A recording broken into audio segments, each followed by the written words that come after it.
वाल्मिकी रामायणामध्ये शिवतांडव स्तोत्र रावणाने रचलं असा कोणताही स्पष्ट उल्लेख नाही. मग उल्लेख काय आहे तर मी जसं मगाशी म्हणालो की उत्तरकांडामध्ये बरेचदा बॅकस्टोरीज येतात. तर संपूर्ण रामायण घडून गेल्यानंतर, रामाचा राज्याभिषेक झाल्यानंतर पुन्हा एकदा काही ऋषी रावणाला वरदान कसं मिळालं किंवा रावण इतका बलाढ्य कसा झाला, उन्मत्त कसा झाला, त्याची कथा सांगताना असं म्हणतात की रावणाने ज्यावेळेस कुबेराला हरवलं तर कुबेराला हरवल्यानंतर पुष्पक विमानात बसून तो निघाला. आता हे पुष्पक विमान हे कसं बरेचदा आपल्याला असं छोटं विमान दाखवतात. असं म्हटलं की पुष्पक विमानाला सोन्याचा जिना होता किंवा त्याच्यामध्ये सोन्याचे खांब होते. तर असं आणि समोरच्याच्या इच्छेनुसार म्हणजे मनात धरायचं की मला कुठे जायचं आणि ते विमान तुम्हाला तिथे घेऊन जाईल, अशा पद्धतीचं ते विमान होतं. आणि ते विमान जात असताना एका पर्वताजवळ ते अडकलं, थांबलं आणि पुढे जायच ना.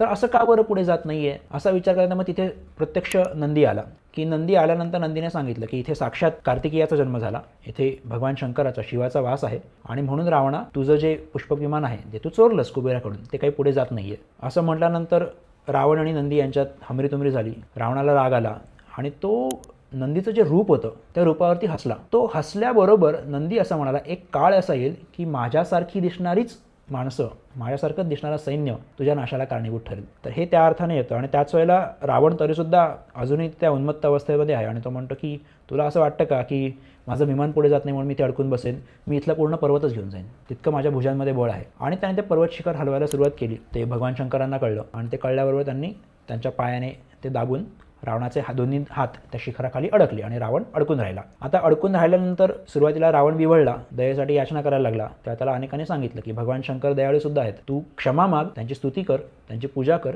ते प्रसन्न होतील आणि तुला क्षमा करतील. तिथून पुढचा वाल्मिकी रामायणातला उल्लेख असा की रावणाने तऱ्हेतऱ्हेची स्तोत्र गायली, सामवेदातली स्तोत्र ही गायली. रावणाने स्तोत्र रचली असा उल्लेख नाहीये, तर त्याने सामवेदातली ही स्तोत्र गायली अशा पद्धतीचा उल्लेख आहे. शिवतांडव स्तोत्राचा तर उल्लेखच नाही. आपण सहसा शिवतांडव स्तोत्र जेव्हा म्हणतो आणि त्याची आधी फलश्रुती येते, ती फलश्रुती आल्यानंतर पुन्हा जे शेवटचं वाक्य म्हटलं जातं पूजावसान समये दशवक्त्र गीतम, तर हे म्हणतानासुद्धा की संध्याकाळच्या वेळेला पूजा झाल्यानंतर दशवक्त्र गीतम रावणाने गायलेलं असं म्हटलं, रावणाने रचलेलं असं म्हटलेलं नाही आहे. आणि ते स्तोत्र पूर्ण झाल्यानंतर मग असं म्हटलं की इतिशी रावणकृतम शिवतांडव स्तोत्रम संपूर्णम वगैरे अशा पद्धतीचा उल्लेख आहे. तर ही जी शेवटची ओळ आहे जी आजकाल छापली जाते, ती ओळ सोडून रावणाने शिवतांडव स्तोत्र रचल्याचा असा कुठलाही थेट उल्लेख नाही. इतर पुराणांमध्ये नाही, कदाचित नंतरच्या कुठल्या रामायणाच्या व्हर्जन्समध्ये कोणी कदाचित टाकला असेल.